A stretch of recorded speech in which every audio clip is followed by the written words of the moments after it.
Bonjour, alors voici venir des temps plus sobres en même temps que l'horoscope d'octobre. Et oui, c'est déjà l'automne.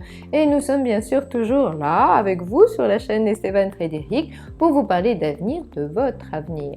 Alors pour rejoindre les abonnés de la petite chaîne qui monte, cliquez sur le bouton rouge en bas à droite de l'écran.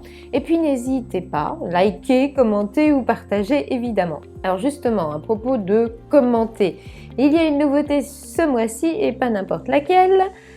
Une consultation de voyance sera offerte par Esteban Frédéric à l'un de ceux qui auront commenté l'horoscope mensuel. Le tirage au sort aura lieu en fin de mois. Alors, à la fin de cet horoscope, tous à vos claviers.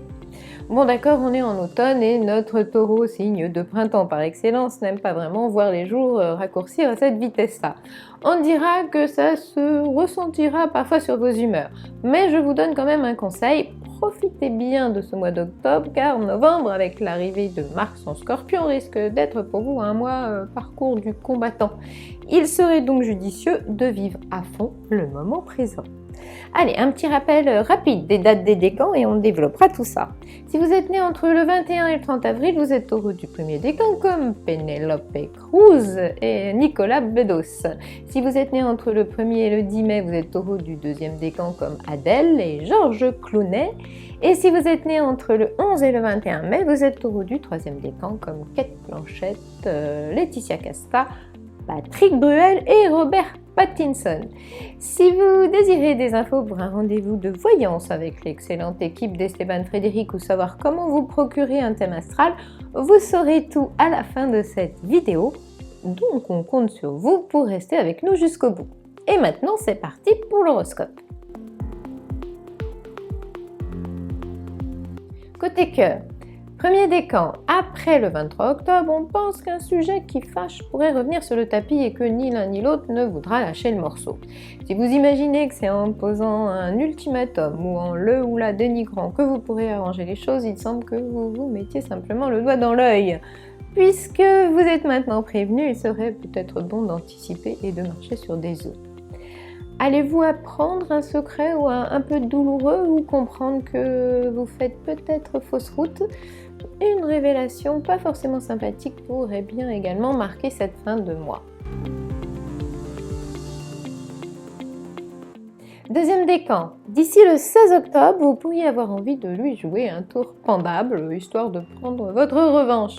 Votre charitant ne faisait peut-être pas suffisamment cas de vous et vous penserez que lui donner une bonne leçon serait une façon judicieuse de lui remettre les yeux en face des trous. Bref, l'entente ne sera pas maximale, mais on pense que vous pourriez aussi bien prendre un peu sur vous. Troisième décan. D'ici le 9 octobre, plus de langue de bois ou de diplomatie qui tiennent pour notre taureau du troisième décan. Quand ça n'ira pas, vous n'hésiterez pas à exagérer le problème et à exprimer votre super mécontentement. Dérive de la passion ou drôle de tentation plus que raison, vous avez compris. Les démons de l'amour seront bien de retour. Avec le désaccord Vénus en Scorpion Jupiter, vive les scènes de ménage et que d'énergie dépensée à batailler avec votre chair et tendre. Allez, prenez du recul au propre ou au figuré et rejoignez vite des horizons plus sereins. Passons au boulot, à la vie active, à l'ambiance générale. Premier décan, après le 23 octobre, cette fin de mois sera sans doute pavée de difficultés et vous n'aurez pas toujours envie de rigoler. C'est moins qu'on puisse dire. L'idée sera quand même d'essayer de mettre un bémol sur votre esprit de contradiction. On vous concédera que ce n'est pas toujours facile de garder votre calme ou votre bonne humeur quand les événements vous font ainsi faux bond. Période un peu épineuse, sans doute. On sait qu'un taureau ne lâche pas facilement l'affaire, mais il semble bien qu'à ce moment-là, il y aura souvent quelqu'un pour vous décourager ou vous empêcher d'avancer. Et votre entêtement légendaire n'y pourra sans doute rien. Deuxième décan. D'ici le 16 octobre, vous pourriez vous sentir victime d'une injustice au boulot ou d'un jugement que l'on portera sur vous qui vous paraîtra injustifié.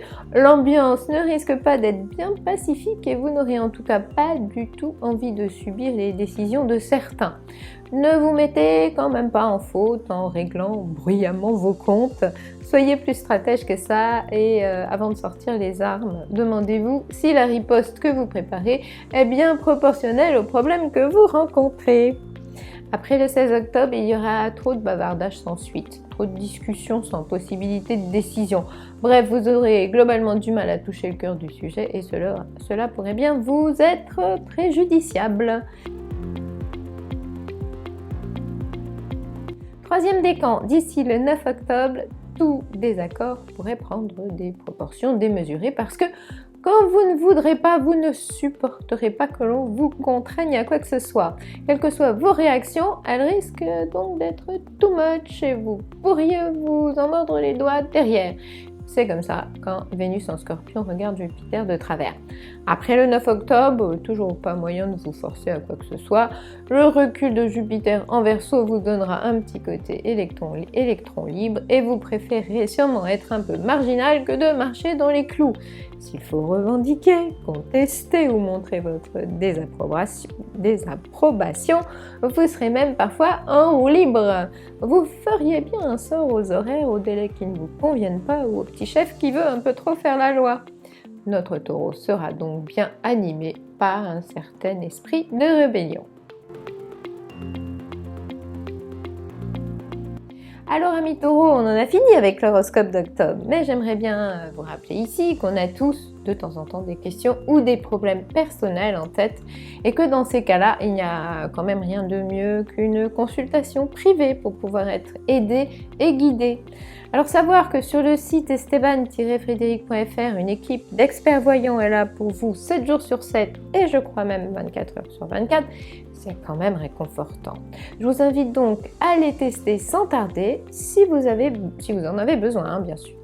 Pour finir, petit focus sur le thème astral disponible dans la rubrique Astrologie du site esteban-frédéric.fr.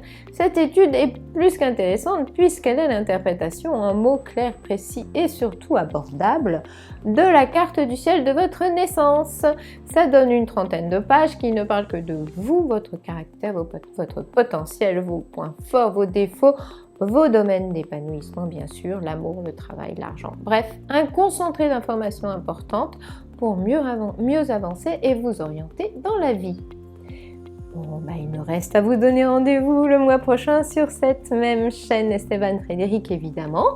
Et d'ici là, recevez mes amitiés cosmiques.